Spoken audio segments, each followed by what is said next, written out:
Welcome. This is Chris and Rick Talk Guitars. That's Chris over there. Hey. And I'm Rick. And this week we got a request from a listener, which is totally cool, and we highly recommend that you do that because, we don't have original thoughts in our heads, so we appreciate any help we can get. But this request we thought was super cool, and we wanted to do an episode. So let me read the request verbatim, and then we'll start the topic, man. We'll start riffing on it. So, hey, I have a request. Compare two records recorded in the same year with very different sounds and discuss the gear, etc., used to create those sounds, e.g. Marquee Moon by Television and Grand Illusion by Styx. And we thought this was so cool because Chris is a huge Television fan. I am not familiar with them, but I have listened to them in the past, and I reacquainted myself with them now. Thankfully, it's a totally cool record. And of course, Grand Illusion, which is the double platinum selling album by Styx. We'll get into that as well. Chris, why don't you get the ball rolling and let's compare these two albums and how the guitars were applied. All right. First of all, I think that was a great idea because how much more different can you get? Exactly. They came out the same year. I think Television was in early in 77, and Styx Grand Illusion was in summer of 77. I think you're right. And I have both of them over here, but I went back and listened to them for the first time, like for Styx for the first time in like many years. On. So yeah, there's a lot to talk about. They're completely different. They're both guitar records. I mean, there's a lot of guitar in them. Yeah. But yeah, night and day. You think? It's kind of. I would like to put that. Let's talk about the Styx record first, because that's probably the one that you're probably most familiar with. Since I am. Yeah, I bought it when it came out, and okay. I had it. I was a classic rocker, and yeah, I had it. I had that record. So back in the day, did you dig it? It was like, this is cool. I did dig it. I dug Tommy Shaw, right, and I dug certain stuff. I really grew tired of the singer and the silly keyboard stuff that he was doing. But I dug the guitar rock aspect of it from Tommy Shaw and the other dude, James Young or something, or Jesse James. Young, yeah. And so, yeah, I dug it. How about you? Did you dig it at the time it came out? I didn't have that record as a kid, but my brother did, and it was around the house. So I borrowed it from him and played it a lot. I dug it as a kid, and you couldn't get away from it when that record came out. All over the radio. Yeah, it was totally all over the radio. And interestingly enough, very much like we talked about Rush's 2112 for Styx, this record was kind of like that record because they were on the way down. Right. And this record was just a smash hit. There must have been some really good weed that year, but that where everybody really kind of related to this record, and it was very successful for them. It was Tommy Shaw's second record with them, the first being Crystal Ball. Oh, right. So he contributed a lot to that. Yeah. I went back and listened to this a few times since this request, just to re-familiarize myself with it. I always try to find something good to say about everything, because there is good things to say about just about anything. Yeah. But I've forgotten how hard it is to get past some of those keyboard sounds. It's almost like a clown car tipped over and the clown got wedged between the horn and the steering wheel. It's just like, it's right up front and it's so loud. And there's some great guitar sounds that we'll talk about in there. Right. But it's just like, when the keyboards are on, it's just like, oh my God, please stop. And apologies to anybody that loves that stuff, because I'm not saying it's not well done. It's just like a lot to take when you're looking for guitar in a record.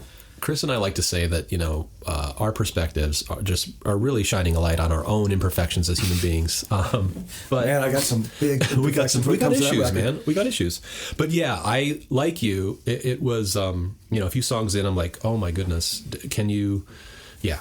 The singer and the keyboards, and like you say, there are some kind of cool guitar sounds going on in there. And I think I reading about it over the years, I think Tommy Shaw was a Les Paul guy, Marshall guy, and with some other stuff mixed in there, but that was bread and butter. And then the other dude, I think, was a Strat guy a lot. I think he played a Strat. This record right here is, from what I gather and from what I can hear, Tommy Shaw, he had the Les Paul that you mentioned, I think it was white, but he also had that Explorer. Right. And he went back and forth on it. So he was the Gibson guy on this record. Right. James Young, he was just bound to one guitar that he just really loved, and it was a early 60s Stratocaster. Nice. And the thing about it is a friend of his made him a little preamp that's in there, and that's how he got the sound. An example of their two guitar sounds can be found on the first song, Grand Illusion. There's a solo that comes up, and it's a cocked wah solo. Oh yeah, and that is Tommy Shaw. That's him on the wah, and I kind of like the way he does it. He's leaning more back on the bassy side of it, but he just stays right there, and it's really growly, and it's a good sound. And the one following him that was just like could have fallen off a Mick Ronson record is James Young, the really melodic thing, and that is the Stratocaster. And you'll note that it doesn't sound like traditional like bluesy Stratocaster. Right. There's a lot, it's got a lot of meat to it, and that's from that preamp. Nice. So yeah, they were kind of trying to do the classic Gibson, half Gibson, half Fender sound to kind of get some separation. But the way that he had his Stratocaster set up, a lot of times it sounds thick like a Gibson. Yeah. So. And he used, actually, let's talk about some acoustic, because he used a Taylor back then, too. Did he really? Yeah. Where'd you find out? I read it online. I read about the making of that album, his gear rundown and stuff. And yeah, I didn't know, I don't know. I don't know why, but I didn't know how old the Taylor company was, how long they'd been making guitars. But I think they've been making guitars for a long time. Anyway. Yeah, I mean, I know 80s. I think I've seen ads in the 80s, like early 80s. So yeah, that was 77. So yeah, so he was playing a Taylor back then, which I thought was it a 12 string? It was a 12 string. But he talked about, like, I don't know, one of the songs, maybe it was Crystal Ball from the previous thing, where he was trying to pick this one thing on the 12 string, but it was, I don't know, it wasn't precise enough or something. So he took, some of the strings off, so it was a 6 string, and then he put the other strings on, right? And then, so together, it was a 12 string, but it was so he could, anyway, geek. But do you know what I'm saying? So not really. Oh, okay. Well, you know how there are 12 strings on a 12 string. Yes, on a 12 string. So he took the high strings off of the 12 string, so he could pick more precisely. Oh, so he had more room between the strings. Exactly. Okay. And then he put the other strings on. It's a very weird thing. I think that's what I understand. Yeah. Anyway, so he got a 12-string sound. Kid. Yeah, he was short and weird.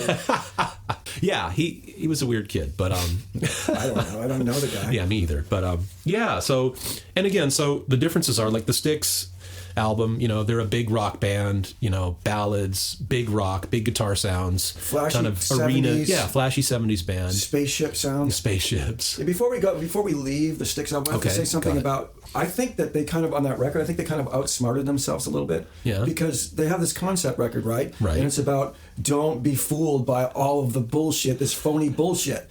And then these are guys from Chicago singing like English people about motor cars and looking glasses and castles and all this other shit. It's like, as a consumer, do you or do you not want me to buy this record? It's I'm like, conflicted. Somebody should have ran that by somebody to look this over because it doesn't make any sense. You know what? I was conflicted when I walked in the record store back then in the 70s, and it wasn't a conscious thing, but now that you mention that, I think I was conflicted because exactly the messaging was not consistent. One thing I remember about this record is probably from 1978 to probably the middle 80s, there wasn't a high school graduating class in the Midwest that didn't have "Come Sail Away" as their class song. I know. Right. That was crazy. That like everybody. It's like what it's going to be. It's going to be Freebird or it's going to be this one. Yeah. And it always beat Freebird. Pick. Yeah. Another interesting tidbit is this is a very both of these records we're going to talk about are not very effects centric as far as like effects devices. Right. So James Young, all he had was that preamp and a Stratocaster. Everything else was guitar and an amp. Huh. And Tommy Shaw, the only effect that he had was a crybaby. And I mean, even live, they weren't really into effects. I mean, he had these big bombastic shows with all these fruity keyboards and like light shows, but they weren't really into the special effects as far as guitar effects. That's kind of cool. I mean, it is kind of cool. Considering they're one of those classic rock bands that you kind of just, I don't know. I would just assume that they had at least a few pedals on the ground. Right, a phase shifter cool. or something. Yeah, right. No, man, it's just I think that's totally cool. All about the rock. I dig it. And there's some riffs on there. I like the Miss America riff. Yeah. And I've been known to bust that one out at like rehearsal sometimes. Nice. But I noticed when I was listening to this, I was playing it wrong. I was doing a pull off when it's supposed to be. It's just supposed to be picked notes for this one part. Well, I'm glad you sorted that out. Should we jump over to television for a bit? Yes, I think we should. And I think you should start it off because you are much more versed in that band than I am. But I'd love to jump in here and there because listening to that album again, it's so cool. The interplay between guitars, the way they use guitars, and like the listener said, the difference between the way guitars are applied musically, in these two different contexts. Right. The first thing that strikes me whenever I listen to this is a very classic Fender guitar record. But we have a Stratocaster, which was Richard Lloyd, and we have a Jazzmaster, which was Tom Verlaine. I believe they both had super reverbs, and you can just hear on this record how the super reverbs. If you play a super reverb, you know that you hit a certain point and they start to saturate a little bit, and they're not distorting yet, but they're kind of that musical like. It's a very cool sound. Yeah, and they're both utilizing that, and they play in and out of each other so well that sometimes it's hard to tell who's doing what, but. You can pick out the styles. I mean, that's one cool thing is about listening to it more and more. You can hear Tom Verlaine has a very subtle type of vibrato that I totally love, and Richard Lloyd has another way he like executes songs, and sometimes they're trading off guitar parts because Tom Verlaine will say, I came up with this part here, but when I'm singing I can't play it, so you take it. So they're handing off stuff. The guitar work is very cat and mousey at times. It's so great, and it always makes me just amazed at how much melody that they can get into the song without getting in the way of the vocals. It's just constantly moving. Totally. One thing about that record, if you compare that to the Styx record, Styx has like the classic 70s drum sound, which is like, it sounds like Kleenex boxes that they're hitting. Right. And I mean, I like some records like that. That's the dead 70s sound. I like that. Yeah. But the first thing that jumps out on you in the television is the drums sound like they're in the room. Right. They're really brash, and it's like that adds a lot to that, makes the guitars sound that much better. The guitars are already great, but having that adds so much, more, presence to the sound. And also, I ran into someone that said this a couple of times, and maybe it was Richard Lloyd who said it even another time, was that there's no compression on that record. And what I gathered from that is they didn't have any outboard compression on there. There's obviously going to be some tape compression because it was done on tape, but I think that adds to it too. It gives it more of a dynamic range, especially with the drums. But yeah, right away, if you run those records one after the other, the first thing you know, from the first snare hit, it's like, wow, there's a drummer in the room there. Yeah, and I was going to mention that too, is the way it's recorded is so cool because there's an intimacy, I think, or an immediacy to that television album. The way it was recorded, the way the drum sound, the guitar sound, that is not like the big produced rock sound of like a band like Styx. And I dig that. And of course it stands to reason because they came from that whole New York punk scene, 70s CBGB stuff where, yeah, their whole vibe was this punk. It wasn't like big rock. It was, and also the way they use guitars, I think that's so cool is they use them rhythmically. And when I say that, not like rhythm guitar, but rhythmically, kind of like horns or like other instruments, right? These guitar parts that are, filling in between vocal parts, but they're very musical and kind of like horns, essentially, but very in a really cool way. Almost elements of jazz in the way that they apply them. Yeah. And Tom Verlaine was really, he was ready to make that record. He had everything ready to go, and he wanted to produce it. And he had to fight to allow them to let him produce that. But it was under the stipulation that he would have to have an engineer. And they had Andy Johns, who was Glyn Johns' brother. Andy Johns did all that really cool Led Zeppelin and just tons of stuff. He did engineered on all those records, so he knew how to get really good sounds. But the first day that they were in the studio, and Andy says, check out these drum sounds I got, and Tom Verlaine was appalled because he said this is like this big John Bonham sound, exactly. Which in the context of Led Zeppelin is brilliant. Right. In the context of what Tom Verlaine saw for television, he's like, no, this isn't going to fly. Yeah. So they worked it out, and it's a great sounding record. I love how that record sounds even today. No compression. Still sounds good. And like you were talking about, I read, is it Richard Lloyd? Yeah. Yeah, the other guitar player. Yeah, they were psyched to get this engineer because of his resume, essentially. But I loved the fact, too, like you were saying, that Tom Verlaine had a very specific vision for what he wanted for this band.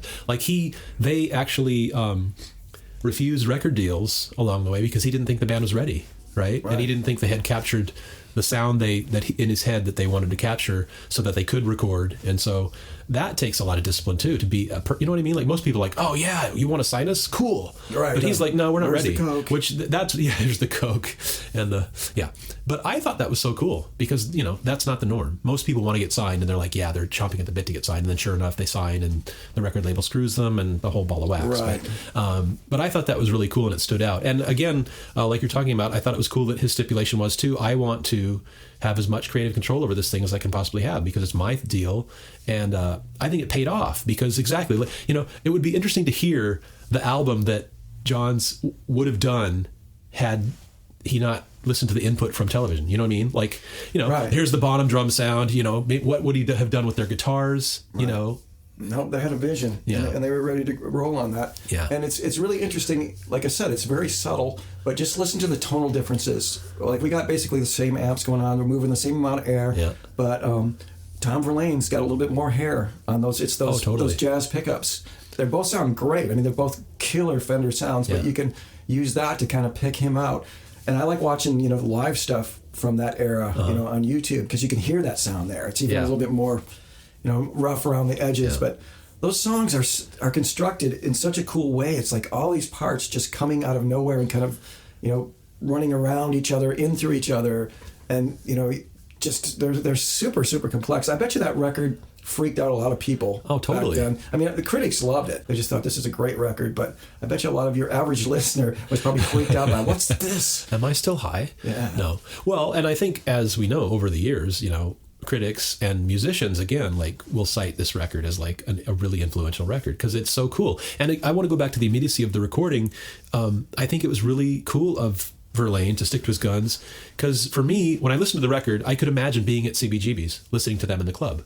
That's what I'm hearing. I'm hearing a club band, and they maybe whether he knew it or not consciously, maybe he did. That's why he was so headstrong about stuff. But that's what the cool thing about an artist like that is to stay true to your sound. This is what we sound like. If you go see us live, this is what we sound like. And it's really good. And we take, they practice 5-6 hours a day, right? Right. One of those guys, the drummer, I think, it was I've had it, or the bass player or something. And they got a new member, right? Because he was like, okay, I want to do other things like chase girls and eat tacos. I don't know. Well, that was Richard Hell. Oh, okay. Yeah. He there was a great quote I read about that. It's it was Richard Lloyd had to kind of really talk Richard Hell into joining the band because Richard Hell was familiar with Tom Verlaine, and he didn't want to do it. And finally, Richard Lloyd talked to him about at one point. I believe it was Richard Hell who said that it's like playing music with Tom Verlaine is like going to the dentist.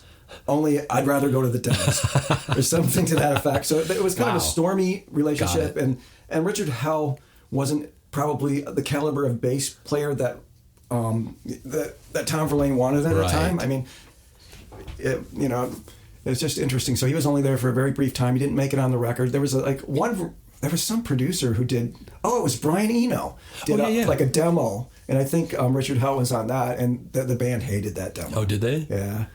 Yeah, the combination of Verlaine's voice, which again, his voice is unique, totally unique, high pitched, but in a really cool way. Like his delivery is honest, right, and it's cool, and it's, I don't know, man. It just, that record for me, just takes me back to that time, right? That early punk scene where the Ramones was there, and Blondie, and all these other bands, CBGBs. And their story was funny too, where they went up to they were trying to find places to play in New York, and they went up to the CBGBs, and Hilly Curtis, or what's the dude's name?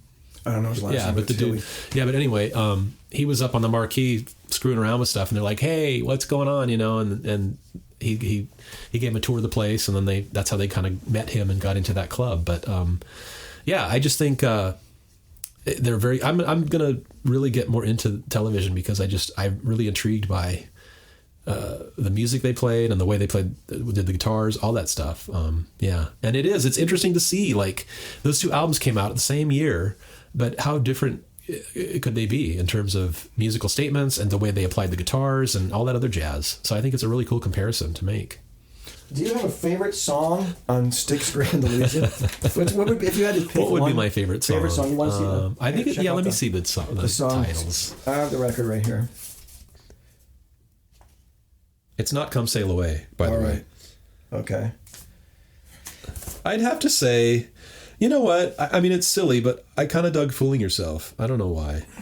Maybe because they were fooling themselves when they claimed to be the best band in the world after selling double platinum of this thing before they were on their way out. But anyway, what's your favorite one on this album? If you have one. No, I mean, I'm kind of ragged on this shit because it really doesn't speak to me, but I mean, there's hooks in here, you know what I mean? It's a hooky album. It's sold double platinum. So right. So I'm not saying that. I'm just saying that bought it. There's two things that make it a hard record for me to love. Uh-huh. One of them is Dennis DeYoung, just his delivery and everything. Oh my God. Guy's talented, but he's Motor Car? Annoying. Come on. And the fact that there's not enough guitar on here. Yeah. You know, there's some great riffs, and you know, it just really, they should have dialed back the keyboards. Well, DeYoung was like, "No, I'm not turning my keyboards down. You guys are screwed. Totally. I'm turning them up. I'm the leader of the band."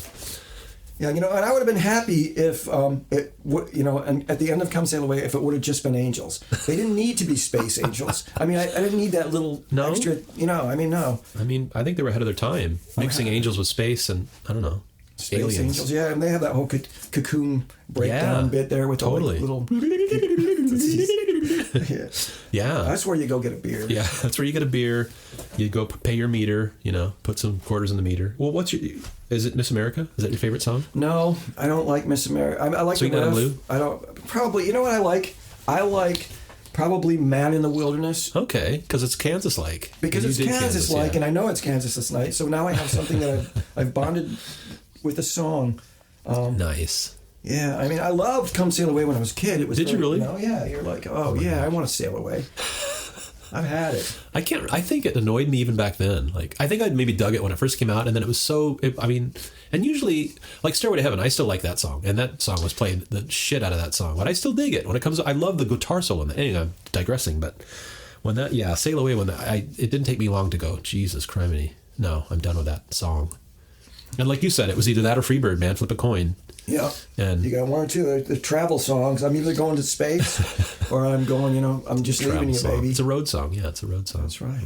What's your favorite television song on Marquee Moon? I'm not going to be able to find. I'm not going to be able to find one. I love Venus.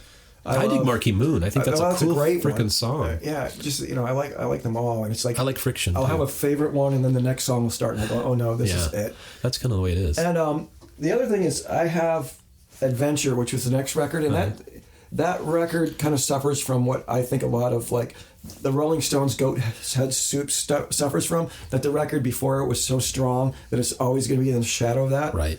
And I really like Adventure too. Huh. And it was interesting when I was listening to Richard Lloyd talk about Marquee Moon. He doesn't really dig Adventure either. He said it was just too it wasn't thought out as well. And it was kind of a lot of it done on the spot. Uh-huh. But I totally dig it too. Huh. I mean, I like them both. Right. And another thing that Richard Lloyd said is Tom Verlaine has since gone on to do a lot of kind of incidental or soundtrack movie. And he called it kind of playing these meandering things. And I love his meandering stuff. I can see how some people might, oh no, it's just him noodling on guitar. But like I said, I like his vibrato. I like what he says on the guitar when he's just dicking around. That's cool. So I'm happy with his meanderings too. Nice. But the first two records for me they're both excellent records. Cool. Excellent guitar records. Yeah. I mean, excellent records without the guitar, but they happen to be, as guitar records, they're really great. Compare that record, Marquee Moon, to Lou Reed's Rock and Roll Animal, which is another really guitar-heavy record. You've got, Steve Hunter and the other dude from The Frost, Dick Wagner.